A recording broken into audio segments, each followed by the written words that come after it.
Bonjour à tous, bienvenue sur Atuito Sport. Ce soir, débrief du match Coupe du Monde féminine France-Nigeria. On est sorti du match contre la Norvège avec des inquiétudes et des doutes. L'entraîneuse Corinne a aligné l'équipe presque type à l'exception de 2-3 changements près pour justement confirmer ses doutes.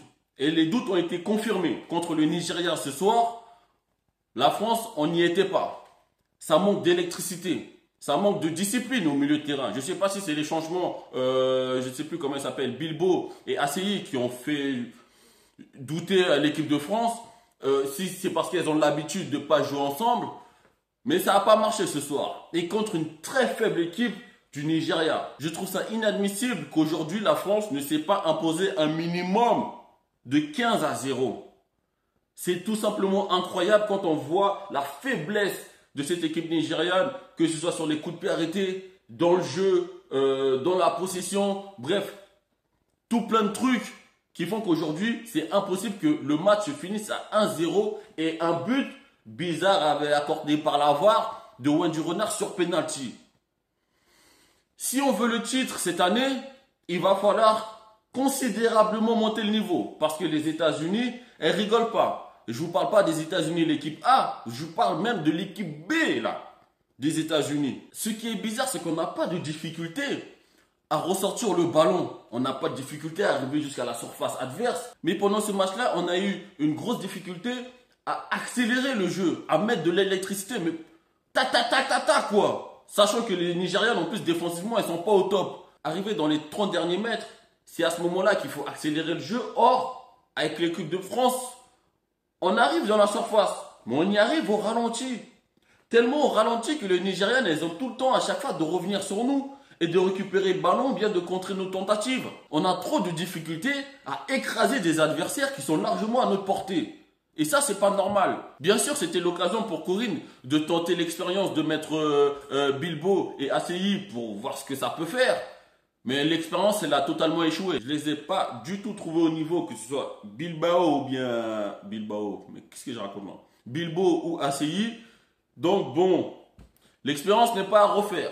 On sent que l'équipe B de l'équipe de France, c'est pas le même niveau que l'équipe A. C'est toute l'équipe qui doit faire l'effort d'augmenter le niveau de jeu lorsqu'on va affronter des adversaires légèrement plus compliqués. Je dis même pas plus compliqués, mais juste légèrement plus compliqués, qui ont au minimum le même niveau que la Norvège. Ça va pas le faire. On n'aura pas cette chance à chaque fois d'avoir des opportunités comme on a eu contre la Norvège, de mettre le deuxième but qui nous permet de l'emporter 2-1. Bref, une chose dont je voudrais parler, le règlement du foot n'est pas totalement adapté au foot féminin. Je m'explique. Pendant une occasion de l'équipe de France, une frappe atterrit sur la poitrine d'une des défenseuses nigériennes. Et ça lui a coupé le souffle.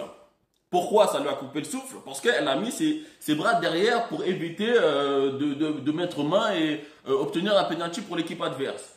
Donc à ce moment-là, moi je me suis dit, non, c'est pas normal. Parce que c'est pas comme les hommes, voilà, nous, il y a Walou là-dedans, il n'y a rien du tout, on a des petits tétons à la con. Donc je pense que pour les femmes, ce serait mieux si jamais elles veulent ne pas mettre main ou bien ne pas avoir les mains décollées. Bah, vous voyez qu'elles fassent une espèce de Wakanda, vous voyez le truc quoi. Bras collés au corps pour se protéger la poitrine déjà. Je sais qu'elles mettent des trucs, je sais pas comment elles appellent ça pour protéger la poitrine, mais c'est pas suffisant parce que à la joueuse nigériane, ça lui a coupé le souffle et elle est restée par terre pendant 1 ou 2 minutes quand même. Et aussi, je pense, ça par contre, ça va être plus compliqué à faire, de rétrécir la taille des cages quoi. Parce que j'ai l'impression qu'à chaque fois qu'il y a une frappe, la go, on dirait qu'elle tape à 100 mètres pour aller de l'autre côté du but, enlever le ballon. Bon, c'est pas, je dis pas qu'elles sont nulles ou bien qu'elles savent pas plonger, mais par exemple le match Corée du Sud contre la France, bah la gardienne coréenne, bah désolé, mais elle tapait un 200 mètres à chaque fois pour aller de l'autre côté enlever le ballon quoi. Donc c'est pas forcément adapté. Bon, ça va être plus compliqué à faire, mais je pense qu'il y a des modifications nécessaires pour le développement du foot féminin. Ça peut pas être 100% le règlement qu'on applique aux hommes. De toute façon, vous me direz en commentaire qu'est-ce que vous en pensez. Et maintenant, en ce qui concerne la VAR. Mais c'est de la merde. Ce qui s'est passé, c'est tout simplement de la merde. L'arbitre a fait retirer le penalty Parce que la gardienne nigérienne s'est légèrement avancée pour plonger. Sérieusement, c'est exagéré là. C'est quelque chose que je pense n'avoir jamais vu dans le foot masculin. Alors le penalty a déjà été retiré, j'ai déjà vu ça plusieurs fois, lorsqu'un joueur rentrait dans la surface avant que le tireur ne tire son penalty. Mais moi, j'ai jamais vu un penalty retiré parce que le gardien s'est avancé de quelques millimètres de sa ligne pour plonger. Sérieux, ils font tout ça. Tu t'accordes pas un deuxième penalty pour un truc comme ça. En plus, on a l'impression que tu es en train de t'acharner contre les pauvres Nigériennes. C'est pas gentil. Donc, c'est pas je refuse que tu appliques strictement le règlement, mais c'est du foot.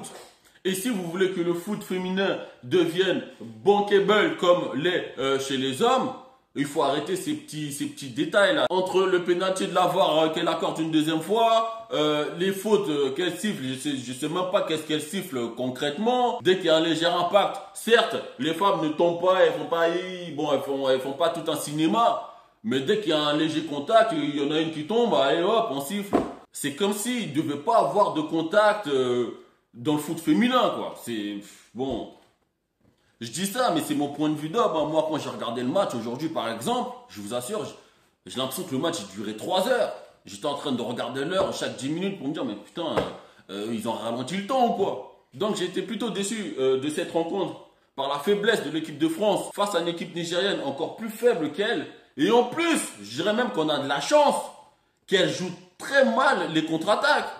Heureusement pour l'équipe de France que les Nigériennes n'ont pas vraiment de structure de jeu, n'ont pas de philosophie, n'ont pas de discipline en attaque. Parce que je pense que s'il y avait un minimum de technique et d'assiduité en attaque, la France perd ce soir. Ah oui, je pense que la France perd 2 ou 3-1. Bref, abonne-toi et partage à tous les machos qui arrêtent pas de dire ouais, les foot féminin c'est nul. Et on se retrouve bientôt sur Atsuito Sport.